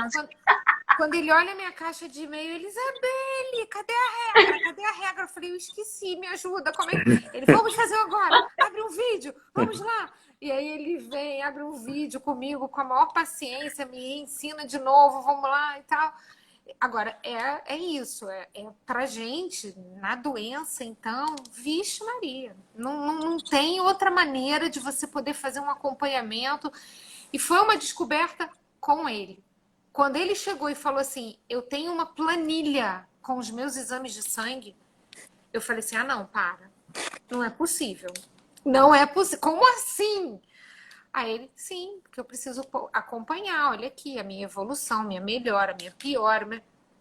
Eu disse: caramba, isso é Ninguém muito para bom para para... pensar nisso, né? Assim, quando Não, você trouxe isso, eu falei: olha, dificilmente alguém pensa em organizar e ter acesso fácil, porque isso facilita a gente a ter um conhecimento do que está acontecendo no nosso corpo, mas também para orientar os profissionais que cuidam da gente, né?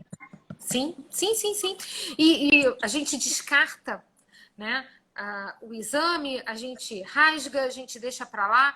E o que o Denis me ensinou foi o digitalizar, o guardar digital, né? Então, Sim, assim, eu preciso ter essa memória, mas é uma memória que tem que ser organizada, porque eu não posso fazer assim, sabe, Lívia, quando fui fazer a minha primeira sangria, eu estava com o meu hematócrito a 74%.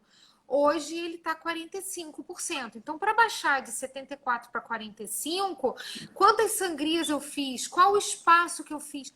Você consegue fazer todo um mapeamento. O meu homeopata, ele fica alucinado com isso. Ele fala assim: Isabelle, é muito mais fácil te tratar, porque eu consigo saber qual é a tua resposta ao remédio. Eu consigo perceber, olha aqui nessa fase como é que você estava, olha aqui. Porque aí a gente atua em conjunto. Né? Não é só ele o meu médico, não, sou eu dando para ele também esse feedback, porque eu venho com o exame, eu venho. Aí ele: como é que estava lá sim. atrás? Vamos embora procurar. Peraí. Você vai lá e consulta. É. O E a meu, agilidade que você ganha nisso, né? sim, o meu médico, meu infectologista, né, o doutor Gustavo Magalhães, a primeira vez que eu mostrei a planilha para ele, ele falou assim: me dá uma cópia. E aí, a cada vez que eu vou, ele falou assim: Denis, isso aqui dá um trabalho para a gente, e ele dá aula também. Ele falou assim: aqui eu consigo ver os dados. E um belo dia eu cismei lá com os meus exames de fígado e eu cruzei com os meus treinos de corrida. Eu botei, como eu tenho os meus treinos de corrida todos também em Excel, comecei a cruzar uma informação com outra. Então, quando aumentava o volume de treino, todas as minhas taxas de glicose, colesterol, etc., ficavam sob controle. O meu gastroenterologista na época, o doutor Brandão, eu estava com colesterol alterado e ele falou assim: vou te passar uma medicação e eu quero que você volte daqui a 3, 4 meses para a gente acompanhar com um novo exame. Ok, ok. Voltei 3 a 4 meses depois e ele falou: não falei que a medicação ia resolver seu colesterol? Aí eu falei para ele: eu não tomei a medicação. Ele: como não? Teu exame melhorou. Eu falei: eu voltei a treinar. Eu estava sem treinar. E aí eu voltei a treinar e eu sabia que voltando a treinar os meus exames se normalizariam. Entendeu? Então, te dá um autoconhecimento. Eu cruzo as Sim. informações. Quando eu troquei as medicações, eu anoto na planilha. Nessa data, eu troquei a medicação. E vamos ver os efeitos colaterais disso. A bilirrubina, que é uma das taxas do fígado, que me deixava um olho amarelo, meu médico falou assim, vamos trocar por uma outra medicação. Você tem uma resposta muito rápida e ruim para isso. É só estética, mas ele falou assim, fica com o olho amarelo é uma coisa chata. E a gente trocou por uma outra medicação e rapidamente o organismo respondeu. Então você tem que ter esse controle, quer dizer, tem que ter. Na minha cabeça funciona muito assim. Não, Entendeu? Denis, e É não é um importante. preciosismo, isso não é, né, uma vaidade. Não, é impressionante. A gente chega ao Sim. ponto de anotar quando a gente tem enxaqueca. Eu Por tenho. quê? Porque é isso, porque são efeitos colaterais da medicação e a gente começa a descobrir qual o remédio que fez isso. E às vezes não foi o remédio, foi um alimento que a gente ingeriu. Aí a gente, caramba, então tem a ver com o alimento, tem a ver. Então, a gente consegue, esse autoconhecimento, ele consegue dar pra gente um caminho da busca de um melhor remédio, de uma melhor qualidade de vida, sabe, Lívia? Porque Sim. talvez as pessoas olhem muito pra gente para dizer assim, não acredito que vocês dois são dois doentes. A gente sempre fala Sim. assim, mas quando se olha, a gente fala assim, nós somos os idosos, os doentes, somos nós, né, Denis?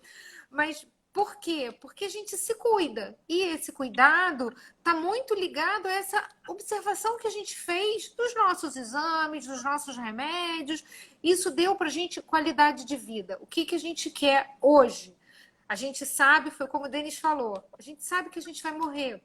Quando eu recebi a minha notícia da leucemia, eu já tinha recebido anteriormente uma notícia de um câncer da tireoide, que já tinha sido muito difícil, mas eu superei. Eu fiz a cirurgia e, enfim, fiz todo o tratamento e curada. Aí vem a leucemia, mas essa não tem cura.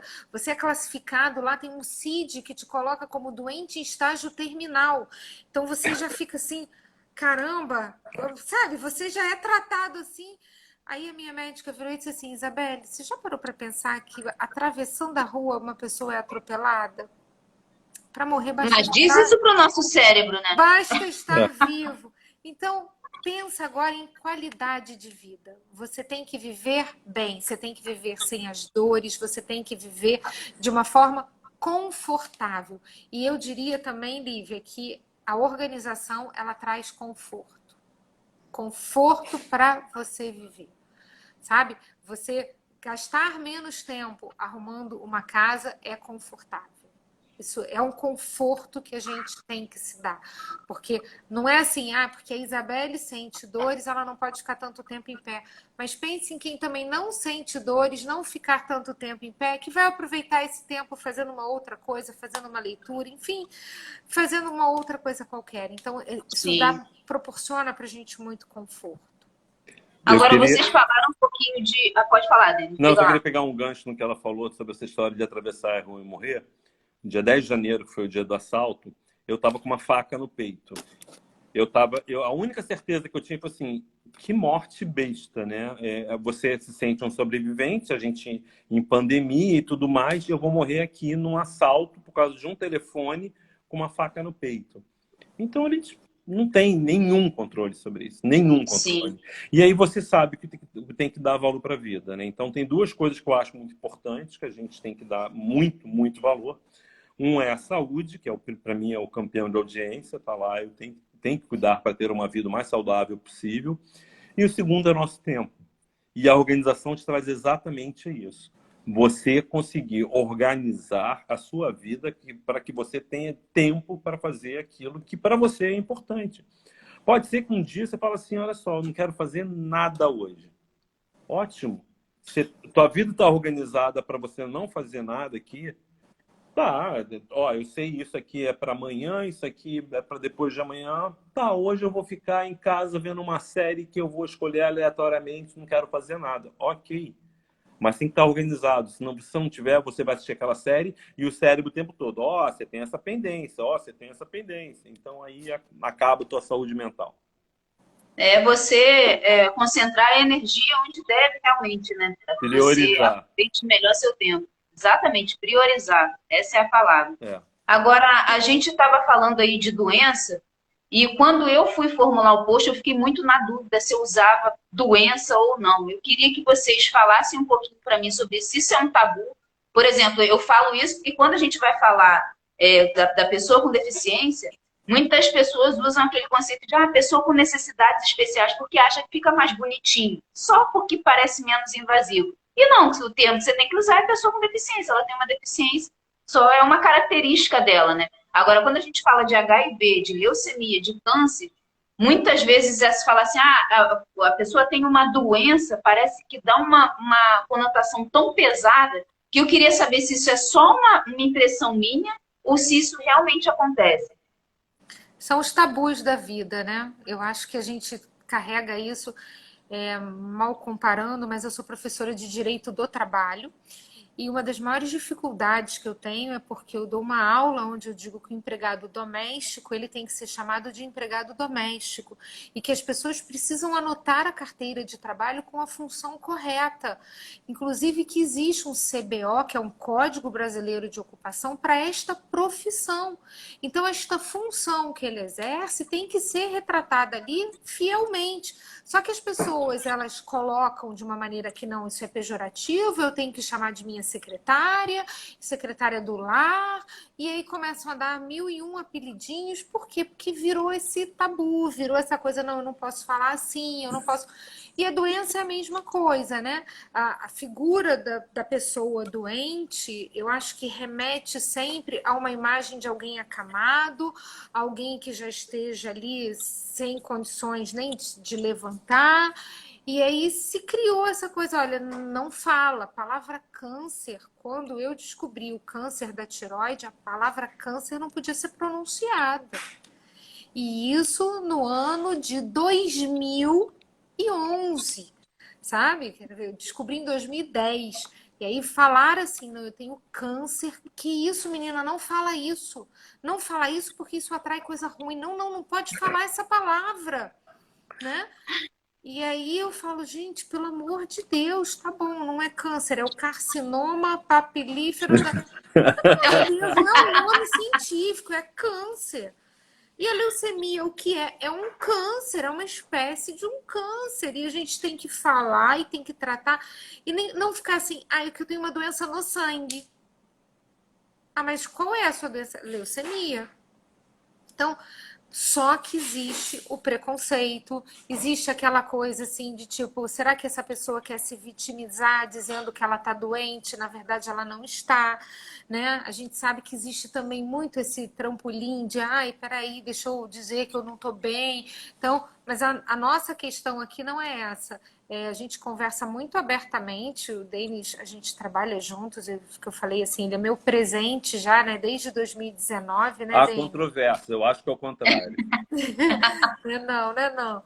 E a gente conversa sobre isso. Recentemente eu assisti um programa na televisão falando do HIV e eu cheguei no dia seguinte encantada, falando para ele, você tem que assistir, porque pela primeira vez eu vi na televisão eles colocarem um casal falando de HIV e falando dessa diferença de você poder transmitir ou não transmitir. Aí ele, sério? Eu falei, assista, por favor, esse programa tá incrível.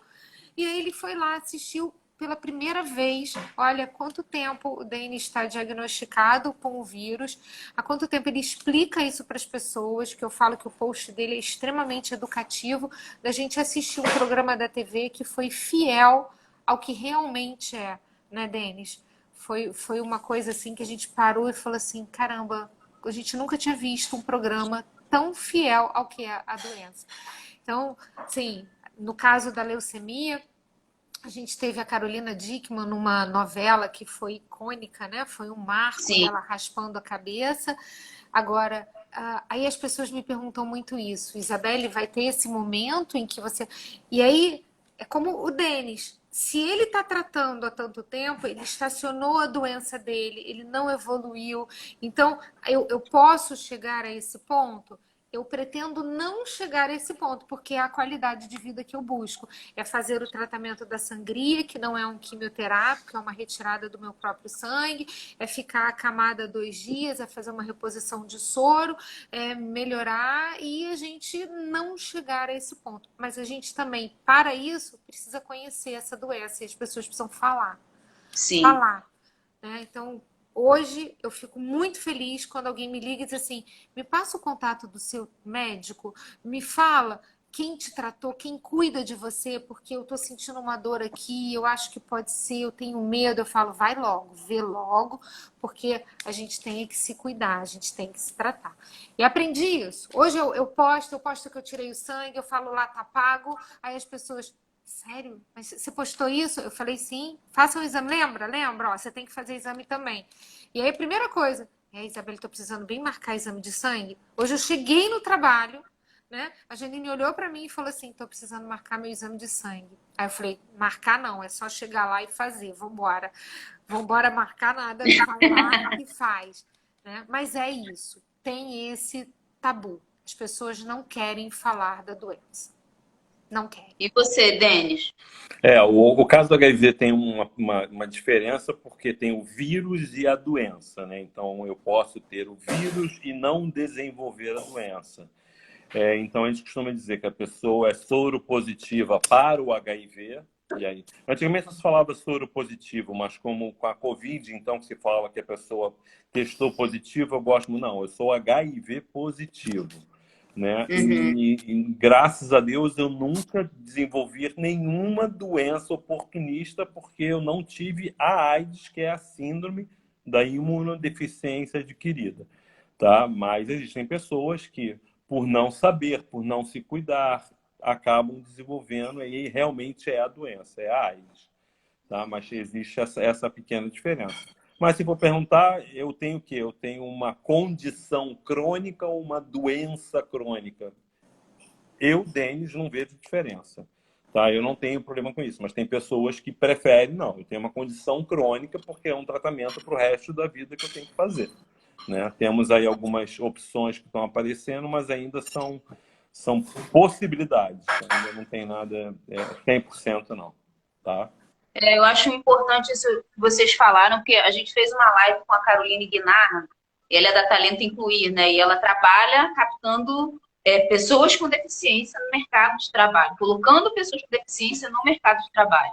Né? E aí ela estava falando sobre isso, que é muito mais fácil você falar sobre a sua deficiência do que você esconder. Porque a partir desse momento você é muito mais respeitado, porque aí você passa a ser uma fonte de conhecimento para as pessoas. Se eu não falo sobre, ela também não sabe como vai me abordar, ou como vai agir daquele momento, ou o que deve falar ou não. A gente precisa sempre falar abertamente. E, óbvio, isso não é para todo mundo, né? Nem todo mundo consegue. Isso é uma questão de realmente você saber quem você é, tá com a sua autoestima ok para falar sobre isso. Tem questões familiares também. Tudo isso envolve, né, você falar ou não sobre determinadas coisas, né? E aí eu já quero pegar esse gancho aí e perguntar para vocês sobre a atitude das pessoas, né? Falar um pouquinho sobre essas barreiras atitudinais aí. Eu queria saber se no trabalho, em algum momento, vocês enfrentaram essas barreiras atitudinais aí por conta da doença de vocês. Isabelle, começa?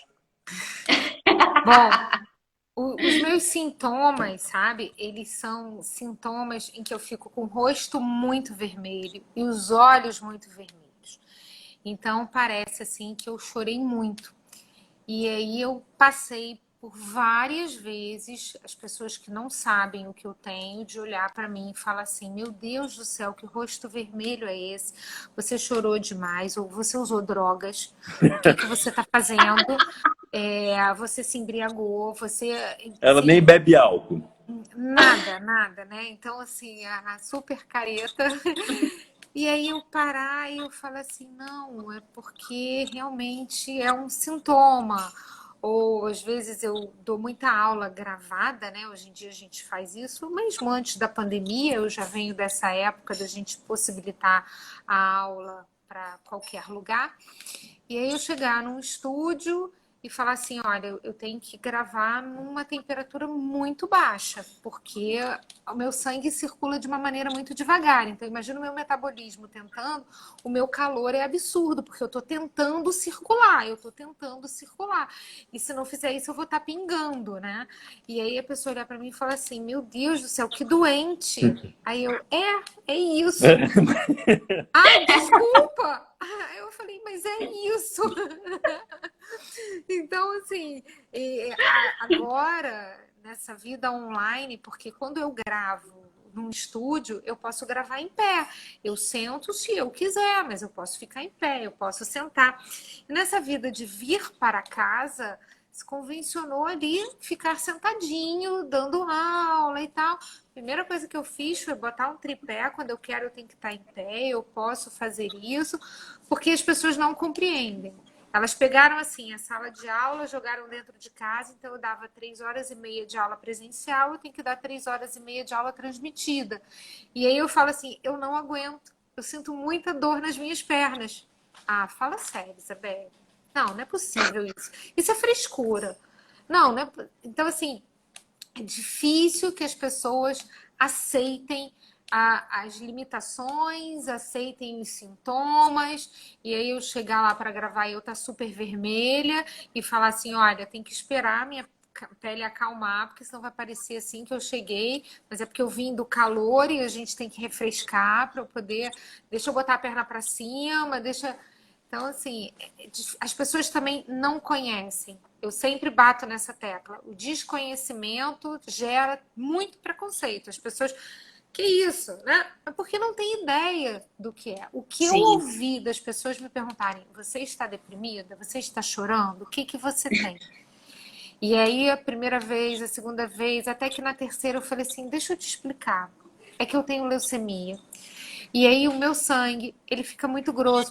E aí, nos meus olhos, aí a pessoa para. Desculpa eu ter perguntado. Não, não era para você ter me falado, tá? Tem todo esse, né? Sim. Então, eu passo muito isso no trabalho. Aí tem o outro lado também da pessoa que se sensibiliza e aí ela acha que você é um bibelô. Você não pode fazer nada. Não, É, peraí, mas... Não, a Isabelle não, a Isabelle não. Peraí, eu posso. Não, não, não, não, você não, você não. Então, não se conhece até onde a gente pode ir ou não ir, né? Mas acho que por uma verdadeira, assim, no sentido literal da palavra, ignorância. As pessoas Sim. desconhecem o que é, por conta daquilo que a gente falava anteriormente, é o tabu. Eu não posso falar câncer, eu não posso falar leucemia, eu não posso falar que eu tenho, porque senão, peraí, como é que ela tá? E eu diria também que hoje há um certo preconceito. E achei muito interessante você, quando me mandou esse vídeo, quando você falou do trabalho dela, porque recrutar as pessoas para o trabalho, incluir no trabalho, colocar. Porque há uma coisa ainda assim de você precisa ficar muito tempo de licença, o quanto eu posso contar com você, sabe? Exatamente. Aquela pecha assim de que você passa a ser um peso.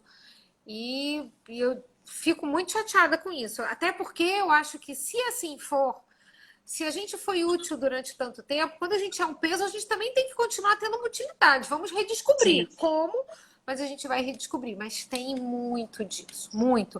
As perguntas são assim, mas você vai ao médico quantas vezes? Você fica sem trabalhar ou você pode trabalhar? Você vai precisar ir embora mais cedo? Você vai chegar mais tarde? Você... Então, existe isso. Eu ainda convivo com isso. Claro, a faculdade que eu trabalho há 20 anos sabe abertamente, claramente. Eu falo isso para os meus alunos em sala de aula. Eu conto para eles. Às vezes eu digo assim, gente, olha só, vamos parar um pouquinho a aula que eu tenho que esticar as pernas. A professora faz direto a aula, 3 horas e meia. Eu falei, não aguento, não aguento. Olha só, as dores aqui estão gritando. Vamos lá, dar um tempo. Mas quem chega e quem está me conhecendo ainda tem essa coisa de mas você vai ficar quanto tempo? Como é isso? Isso é para sempre? Eu acho que é a ignorância da doença. Sim. E você, Denis? o gancho é o mesmo, a desinformação, né? As pessoas não terem informação e aí gera muito preconceito, né? Eu queria dizer que o preconceito acabou, mas hashtag só que não. E como eu falei, eu tomei por opção tornar público porque eu quero ajudar pessoas. Eu acho que eu ajudo muito menos do que eu poderia. Já me coloquei à disposição para as pessoas tirarem dúvidas. Eu tenho algumas pessoas que entram em contato de forma privativa comigo para eu esclarecer algumas coisas. E eu acho que o meu papel é esse, tá? Tem uma coisa importante em relação ao HIV, que você falar sobre a sorologia de outra pessoa é crime, tá? Tem uma lei federal, vou até colar aqui o número dela, é a 23 alguma coisa. Vou deixar depois lá na área vou pedir para você deixar na área de comentários. Sim. E a lei 12984 de 2014, que trata sobre a discriminação de pessoas com HIV e AIDS, né? Então, para as pessoas pensarem duas vezes antes de falar da sorologia do outro. Eu estou fora porque eu já tornei público mesmo, então o que me tornou isso muito possível é o que você falou, é a família e amigos. Eu contei para minha família, uma rede de amigos em volta, muito próximos, me acolheram. Eu falei, cara, é por aí, não preciso de mais nada. Só como exemplo, os meus irmãos, quando souberam, eles se filiaram ao GAPA, o Grupo de Apoio e Prevenção à AIDS de Brasília. Tem que segurar a emoção aqui. Trabalharam como voluntários lá em Brasília e se envolveram com a causa. Então, eu falei assim, não quero mais nada da vida, né? Não quero mais nada da vida, não. Então, eu tento ser um exemplo de que é possível conviver. Então, o preconceito vai continuar, mas eu acho que se você não começar a falar, tornar isso público, o preconceito vai continuar existindo da mesma forma. Então, pelo menos, algumas pessoas podem ser tocadas por essa informação e terem um posicionamento diferente. Tá? Ai, que maravilhoso ouvir isso, cara. Porque, assim, quando você fala disso tudo e que a gente prega, é isso, né? Assim, essa questão da barreira atitudinal é, sim, por falta de conhecimento, mas também porque as pessoas simplesmente não sabem nem o que perguntar. Então, elas se resguardam pensando, sei lá, o que essa pessoa vai pensar se eu perguntar tal coisa? A gente está num mundo tão polarizado que qualquer coisa que você fale pode soar mal, a pessoa pode interpretar de outra maneira. Mas, assim, o que eu quero deixar aqui é encorajar pessoas a fazerem perguntas. E é por isso que eu fiz tanta questão de trazer vocês aqui, para que a gente entenda também que a gente só vai ter esse papo se o mundo for diverso. Se você ficar só com as pessoas que você conhece, só naquele grupinho, todo mundo vai ter a mesma opinião que você. A gente não vai ter esse diálogo, a gente não vai ter conhecimento. Não adianta, sabe? Acolhimento não é só essa questão de você, eu vou estar junto com você quando você precisar. Não, não, é abrir um diálogo, estar lá para te ouvir, mas estar lá para tentar entender também. Não só essa coisa de empatia que se fala hoje, que se colocar no lugar do outro. Gente, é muito mais profundo que isso. É você se ver parte da solução das coisas, sabe? Trabalhar por isso, para desmistificar tudo isso que a gente vive e entender um pouquinho a realidade do outro. O que eu posso fazer para que a realidade dele seja diferente? E eu falo muito isso, que quando a gente fala de preconceito, a gente primeiro precisa se reconhecer preconceituoso, né? E eu acho que até compartilhei com vocês falando que antes de eu ser mãe, eu detestava trabalhar com mulheres que tinham filhos pequenos, porque eu tinha exatamente essa visão. Vai faltar para ir no trabalho, para levar o filho no médico, vai vacinar de tanto tempo, vai sobrar para mim, até eu me ver mãe, e ver as minhas potencialidades a partir do momento em que eu fui mãe, e quão melhor profissional eu sou por ser mãe e por lidar com pessoas com deficiência. Então, assim, é uma questão de você ampliar o seu olhar e mudar a sua perspectiva. É isso que eu queria deixar aqui registrado para quem acompanhou aqui essa live com a gente, que vai ver depois, e que estimule pessoas a fazerem perguntas para vocês, para quem já participou das nossas lives, porque o mundo é isso, gente, a gente só vai aprender conversando com pessoas. Né? Então, eu queria, a nossa live já está chegando ao final, aí eu já me estendi demais com vocês. Queria muito, muito agradecer, aprendi muito com vocês. Queria que vocês fizessem as considerações finais aí de vocês. Eu quero agradecer, Lívia, essa oportunidade de coração, porque eu tenho um amor pelo Denis que é absurdo, e quando ele me falou dessa live, eu falei assim, caramba, ele é toda a minha inspiração. Ele sabe disso, porque foi como eu contei, quando eu olhei aquele post dele, e eu, como sou professora, eu sou uma formadora de opinião, né? E eu tenho uma legião de alunos e seguidores. Eu falei assim: peraí, eu preciso falar sobre isso, né? Eu preciso quebrar esse tabu, eu preciso mostrar quem é a Isabelle. A Isabelle não é essa fortaleza toda, eu sou sensível, eu choro, eu sinto dor, eu tenho dificuldades. E eu comecei a lembrar dos momentos em que eu vivia ajudando as pessoas.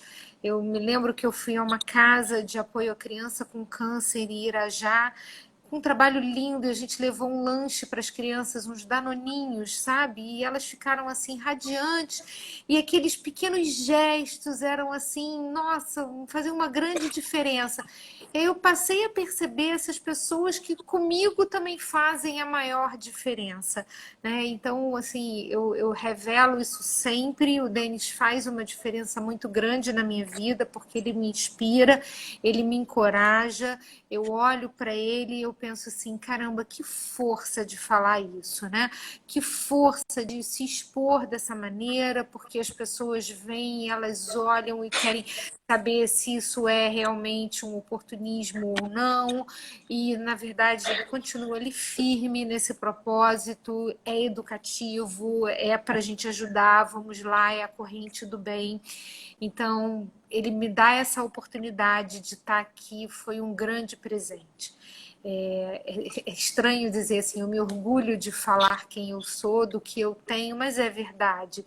Eu me orgulho de dizer assim, eu estou me cuidando, eu reconheço a existência da minha doença, das minhas limitações, mas eu sou guerreira pra caramba e eu busco dar toda essa volta por cima e vamos embora lá e vamos seguindo e a gente tem mais para fazer, a gente tem que estender uma mão daqui e ali. Eu já vivi momentos lindos, eu dei uma aula para concurso público com intérprete de Libras do meu lado.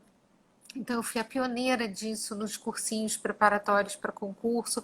Então, quando eu olho essas ações, eu falo, ainda tem um papel aqui importante. Como assim? Então, a gente trocar essa figurinha aqui, para mim, é um momento de muita gratidão. É um momento de dizer para vocês dois, assim, a gente está fazendo a diferença. Porque a gente está se abrindo, a gente está falando, a gente está dando um espaço para que as pessoas nos ouçam e questionem, caramba, eu já vivi isso, eu estou vivendo isso, e como é que eles estão lidando com isso? Que a gente possa ser esse exemplo, que a gente possa ser essa força. Eu quero ser um terço do que o Denis é para mim, de verdade, de coração. Ele sabe, eu digo isso assim, com maior amor. Ele representa tanto para mim que eu fico, gente, se eu conseguir ser um terço disso, eu já vou ser muita coisa. Tá? Você sabe que você faz a diferença. Ai, Então, que muito lindo, obrigada. gente! Você não vai me pedir para falar agora, porque eu não vou ter condições. Ah, fala assim, Vai sua falar voz é muito sim. bonita. Nossa, imagina, duas mulheres que eu admiro muito, com histórias de vida lindas, que me emocionam. Eu não esperava essa da Isabelle, apesar de saber que ela é capaz de fazer isso comigo. Quando a gente se encontrar, ela sabe que o abraço de 20 segundos vai durar mais de 20 segundos. Vai ser um problema sério, mas primeiro a honra de estar aqui com vocês. E isso para mim não realmente não tem preço. Saber que a gente é capaz de impactar. No dia que a Isabelle falou para mim da leucemia dela e a gente se identificou numa série de é uma conexão cósmica.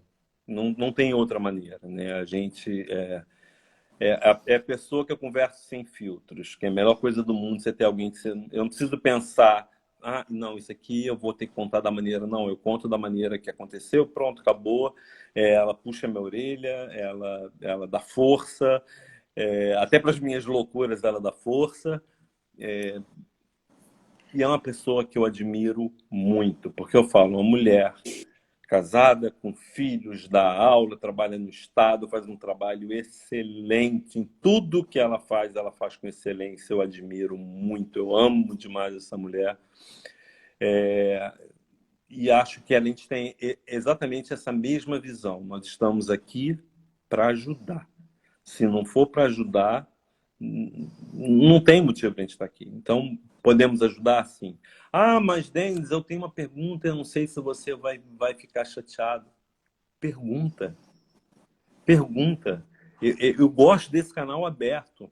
Se você falar alguma coisa que não esteja correta, eu falo assim, olha, isso aqui, se você colocar assim, fica melhor.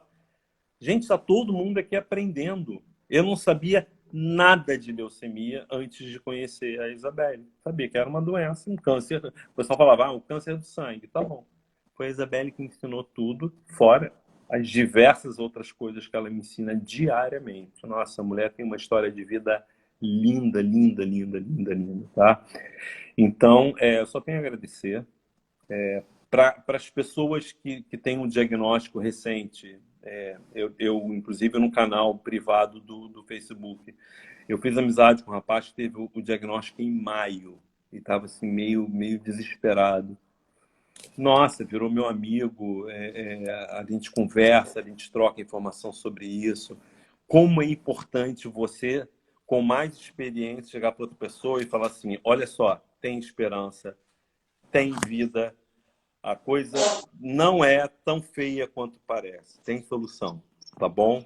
É fácil? Não. Nenhum caminho. Acho que todo mundo tem sua jornada e todo mundo tem um peso de cruz diferente para carregar. E cada um sabe o peso da sua própria cruz. Agora, vamos dividir com o outro, porque essa cruz fica um pouco mais leve, né? Vamos encontrar um sorriso desse da Isabelle de manhã cedo, dar um abraço de verdade. A gente, que o nosso chefe que estava aí há pouco tempo, não sei se ele está ainda, não nos ouça, mas em plena pandemia, você, com a gente não tem isso não. Máscara, ok, mas abraço a gente tem que dar, faz parte, tá bom? Então, um prazer enorme estar aqui. Deixo aí, estou aberto para dúvidas. Ah, Denis, não entendi isso, eu quero saber melhor, como é que eu faço? O que eu também não souber, eu vou correr atrás. Eu tenho contatos com outras pessoas que são minha rede de apoio, que me ajudam. O meu médico é um cara que eu tenho dúvida, eu chego, eu estou com um amigo, uma situação assim, o que ele faz? Procura a rede municipal, então vai no hospital tal. Tem solução, tem solução. E façam o teste. Façam o teste. Não fiquem achando que você é o super-homem, é a Mulher Maravilha, e que, não, beleza, não estou sentindo nada, não tenho nada. O HIV, antes de passar para a AIDS, é totalmente assintomático. Totalmente. Eu só soube realmente através do exame. Então, é bom saber cedo, você começa o tratamento cedo, se torna indetectável cedo e vida que segue. Tá bom? Prazer enorme estar aqui. Gente, muito obrigada mais uma vez. Obrigada a todo mundo que foi aí até o final com a gente. Um privilégio tremendo a gente ter esse papo aqui. Também estou super à disposição de vocês, de quem quiser bater um papo sobre organização inclusiva, para falar sobre pessoas com deficiência ou com pessoas com deficiência.